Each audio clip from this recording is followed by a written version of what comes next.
আপনার কাছে পয়সা আছে, আপনি ইলিশ মাছ খাইতে পারবেন। 5ই আগস্টের পর ইলিশ মাছের বাজারে আমি এখন আর যাই না। ইলিশের বাজারে যাওয়ার মতো ইনকাম আমার নাই। পছন্দের একটা ইলিশ মাছ কিনতে গেলে আমার মিনিমাম 2000 টাকা লাগবে।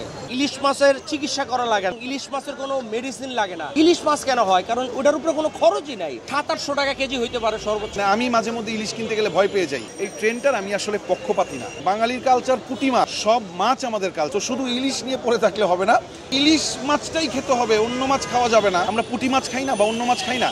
এই ইলিশের দাম আকাশচুম্বী হয়ে যায়। যে পয়লা বৈশাখে ইলিশ খেলাম না, তো সিন্ডিকেট আমরা ভেঙে দিতে পারি, আমরাই নিয়ন্ত্রণ করতে পারি বাজারটাকে। ইলিশ মাছের বাজারে আমি এখন আর যাই না, কারণ আমি জানি যে ইলিশ মাছের বাজারে যদি আমি যাই তাহলে আমাকে আমার পছন্দের একটা ইলিশ মাছ কিনতে গেলে আমার মিনিমাম 2000 টাকা লাগবে।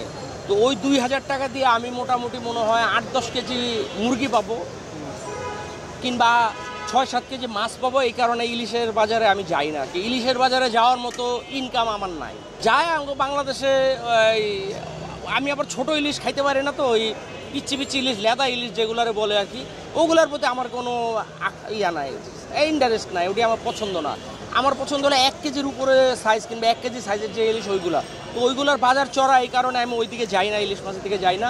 আর আপনি যেটা বলেন যে ইলিশ কই যায়, বাংলাদেশে ইলিশ খাওয়াই না মানুষের অভাব নাই আর কি। ধরেন যে এই লোক রিক্সা চালায় ওই লোকের ইনকাম আমার চাইতে বেশি। এগুলো ওরা এমনি কয় আর কি। ওরা এমনি একটা রিক্সাওয়ালার এভরিডে আমার মনে হয় 2500 থেকে 3000 টাকা ইনকাম আছে এভরিডে।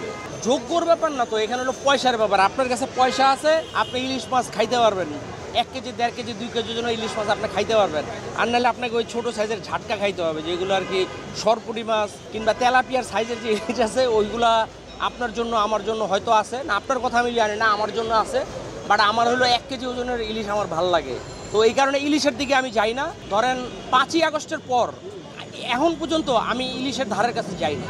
ইলিশের দাম সর্বোচ্চ 700-800 টাকা কেজি হইতে পারে সর্বোচ্চ। এর চেয়ে বেশি হওয়া উচিত বলে আমি মনে করি না। মানুষ চাষ করে না, ইলিশ মাছের চিকিৎসা করা লাগে না, ইলিশ মাছের কোনো খাবার দেওয়া লাগে না, ইলিশ মাছ দেখভাল করার লেগে কোনো রোগ লাগে না, ইলিশ মাছের কোনো মেডিসিন লাগে না।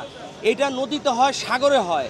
তো এই মাছের দাম এত কেন হবে? তাইলে যেই মাছ মানুষ পালে, যেখানে লোক লাগে, পানি লাগে, ঔষধ লাগে, তারপর খাবার লাগে, তো ওই সব মাছের দাম তো 3000-4000 টাকা কেজি হওয়ার কথা। তো সেগুলোর কেজি 3-4000 টাকা কেজি কেন হয় না? ইলিশ মাছ কেন হয়? কারণ ওটার উপরে কোনো খরচই নাই। তাহলে এইটা কেন এত দাম হবে? শোষো মনে হয় আর কি, যে খুব যে কমে গেছে তাও না, আর বেশিও না। মানে ওই যে আরও 6 মাস আগে বাজারটা যেরকম উত্তাল ছিল, ওই রকম উত্তাল এখন নাই। এখন মোটামুটি একটা ব্যালেন্সের ভিতরে আছে। আমাদের নববর্ষ চলে আসছে প্রায়, তো সেই জায়গা থেকে অগ্রিম শুভ নববর্ষ সবাইকে জানাচ্ছি। আর হয় না, এই যে পান্তা ইলিশ, এই যে একটা ট্রেন্ড, এই ট্রেন্ডটার আমি আসলে পক্ষপাতী না। শুধু ইলিশ মাছই কি বাঙালি খায়? বাঙালি কি শুধু পান্তা ভাত খায় আর কিছু খায় না? বাঙালি কি আলুর ভর্তা খায় না?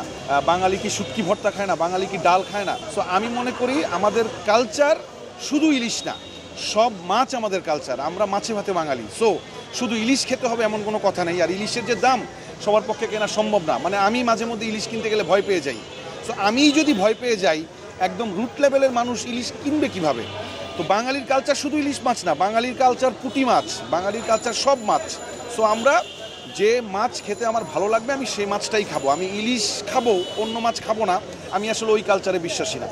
আমি মাছে ভাতে বাঙালি, আমি যে কোনো ধরনের মাছ খাবো। সো শুধু ইলিশ নিয়ে পড়ে থাকলে হবে না, আমাদের যে কোনো মাছই আমরা খেতে পারবো না। সেটা তো অবশ্যই। এখন ইলিশ মাছের যে দাম, এটা কয়জন মানুষ কিনতে পারে? একটা ইলিশ দেখা গেল ছোটোখাটো সাইজের একটা ইলিশের দাম 2000 টাকা।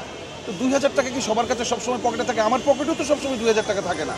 সো ইলিশ মাছটাই খেতে হবে, অন্য মাছ খাওয়া যাবে না, এইটা একটা ভুল ধারণা। মাছে ভাতে বাঙালি, আমরা সব ধরনের মাছই খাবো। শুধু ইলিশ মাছ নিয়েই পড়ে থাকবো, তাহলে অন্য মাছ কি আমরা সারা বছর খাই না? আমরা পুঁটি মাছ খাই না বা অন্য মাছ খাই না? সো আমরা যে কোনো মাছই খেতে পারবো। শুধু মানে একটা ইলিশ নিয়েই পড়ে থাকবো আর অন্য মাছ খাবো না পয়লা বৈশাখের দিন, এইটা আমি আসলে মানি না। আমি যে মাছটা আমার ভালো লাগে, যে মাছটা আমি আমার ক্রয় ক্ষমতার ভেতর আমি কিনতে পারবো, আমি সেই মাছটাই খাবো। এই জায়গাটায় আমি মানে আমার আপামর জনসাধারণকে একটা কথা বলতে চাই, যে প্রত্যেকবার বৈশাখ উপলক্ষে বিশেষ করে ইলিশ আমাদের জাতীয় মাছ এবং আমাদের প্রিয় মাছ, এই ইলিশের দাম আকাশচুম্বী হয়ে যায়।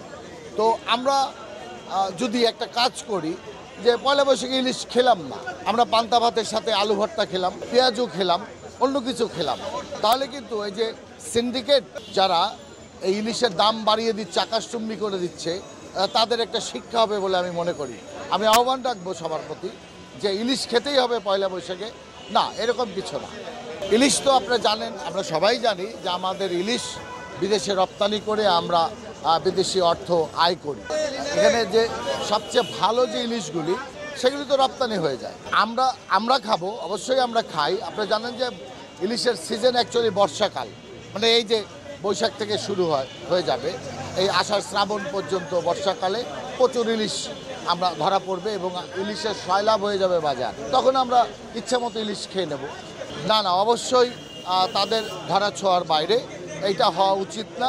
বিশেষ করে সিজনে ইলিশের দামটা কমিয়ে আনার জন্যই কিন্তু আমি এই কথাটা বলেছি যে সমস্ত সিন্ডিকেট আমরা ভেঙে দিতে পারি। আমরা 3 দিন ইলিশ খাবো না, সিন্ডিকেট কী করবে? দাম পড়তে বাধ্য, আমরাই নিয়ন্ত্রণ করতে পারি বাজারটাকে।